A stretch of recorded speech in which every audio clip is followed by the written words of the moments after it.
Саламатсыздар ма, балалар? Бүгін сіздермен бірге мен Жұмағазиева Айгүл Мықтыбай қызы, Сексеуіл кенті 177-ші орта мектептің тарих пәнінің мұғалімі. Сіздерге бүгінгі ұсынылатын сабағым 5-ші сынып Қазақстан тарихы пәні. Сабақ тақырыбы ғұн тайпаларының бірігуі.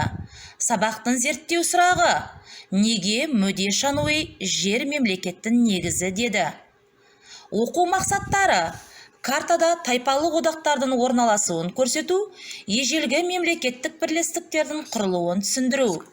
Сабақ мақсаты: ғұндардың мемлекеттік дәрежеге қалай жеткендігін анықтайды.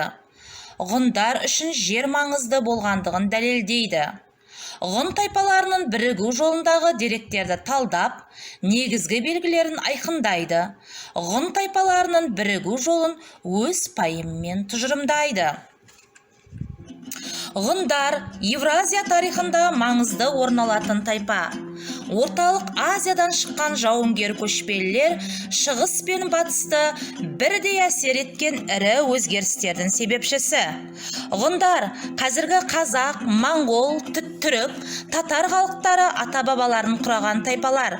Олар ішкі Азияда алғашқылардың бірі болып өз мемлекетін құрды. Шын мәнінде ғұн тарихы бастапқы кезеңде Қазақстан аумағынан тыс жерде өтті.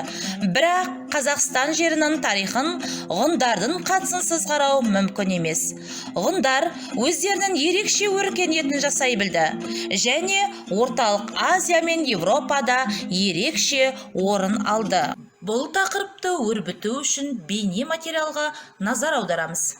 Біздің заманымызға дейінгі бірінші мыңжылдықтың ортасында Алтай, Оңтүстік Сібір және Шығыс Қазақстан аумағында ғұн тайпалық одағы қалыптаса бастады. Қытай деректерінде ғұн атауы Хунну деп берілген. Олар Еуразия тарихында жауынгерлік даңқымен атағы шыққан. Ғұн мемлекетінің өрлеуі Мөденің атымен байланысты. Біздің заманымыздан бұрынғы 3-ші ғасырда Мөде Қытаймен соғыста жеңіске жетіп, ғұн тайпаларының басын біріктіріп, билеуші Шаньюй атанады. Оның билігі үстем болып, аспан ұлы деген атаққа ие болады. Мөде Шаньюйдің билікке келуімен ғұндар жерлерін кеңейту үшін көршілес тайпаларға жорықтарын бастайды. Ғұн, Үйсін, Қаңлылар бір-бірімен көрші елдер болатын. Ал ғұндар мен Қытайдың Хан династиясы арасындағы соғыс біздің заманымыздан бұрынғы 188 жылы Хан династиясы әскерлерінің жеңілісімен аяқталады. Мөденің билігін мойындаған Қытай императоры ғұндарға жыл сайын алым-салық төлеп отыруға және Қытай ханшасын Мөдеге әйелдікке беруге мәжбүр болады. Ғұндар негізінен киіз үйде тұрған, бірақ қысқы тұратын үйлері де болған. Тері мен жүннен тоқылған маталардан киім киген. Бай ауқатты адамдар киімдерін жібек матадан тіккізген.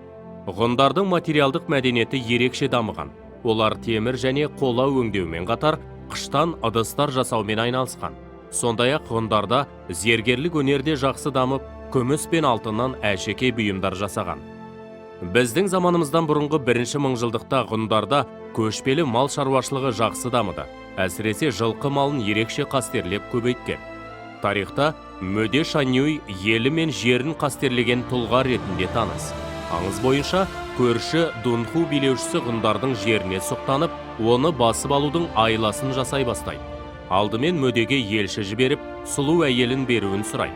Мөде, әйелім елімнің садағасы, алсын деп әйелін береді. Дунху елшісі екінші рет келіп, аузымен құс түстеген жүйрік тұлпарын сұрайды. Мөде, тұлпарым елімнің садағасы, алсын деп атын бергізеді. Әбден асқақтаған Дунху билеушісі үшінші рет мал жанға қолайсыз жеріңді бер деген талап қояды. Осы кезде Мөде, әйелім мен тұлпарымды берсем де, өзімнің жеке меншігім болатын. Жердің иесі халық, жер халықтың игілігі. Еліме жерді Тәңір берген. Жер болса, халықта болады, мемлекетте болады. Жер мемлекетіміздің тірегі мен ырысы, құты. Оны қалай береміз деп қатты қаһарланып, Дунхуларға қарсы соғыс ашып, тас талқандарын шығарып, жеңіске жетеді. Ғұндардың құдіреттілігі сондай, батысындағы Үйсін тайпасы мен солтүстігіндегі Саян, Алтай тайпаларын бағындырды. Біздің заманымыздан бұрынғы 3 ғасырда қазіргі Корея жерінен бастап Қазақ жеріне дейінгі жер ғұндардың иелігінде болды. Сондай-ақ 24 тайпа ғұндардың құрамына кірді. Біздің заманымыздан бұрынғы 1 мыңжылдықта ғұндарда көшпелі мал шаруашылығы үстемдік етті. Ғұндардың бейнелеу өнері сақтардың аңдық стиль дәстүрімен байланысты.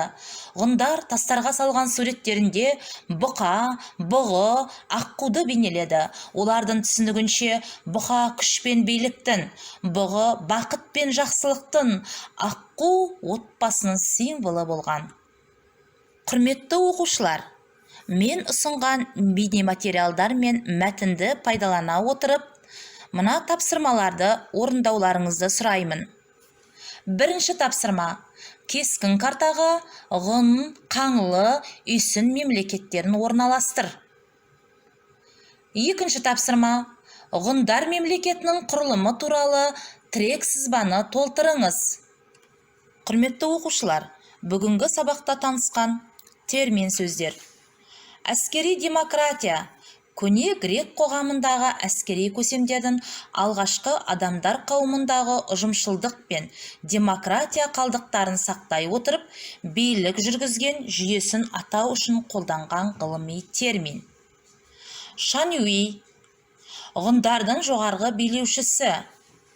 Тайпалық одақтар. Қазақ жерінде құрылған алғашқы мемлекеттік бірлестіктер. Үй тапсырмасы. Аңыз бойынша Дунху билеушісі ғұн мемлекетіне елші жіберіп, мал жанға қолайсыз бір қарыш жер сұрайды. Мөде Шануи. Әйелім мен тұлпарымды берсем, олар өзімнің жекеменшігім болатын. Жердің иесі халық. Жер халықтың игілігі. Еліме жерді Тәңірім берген.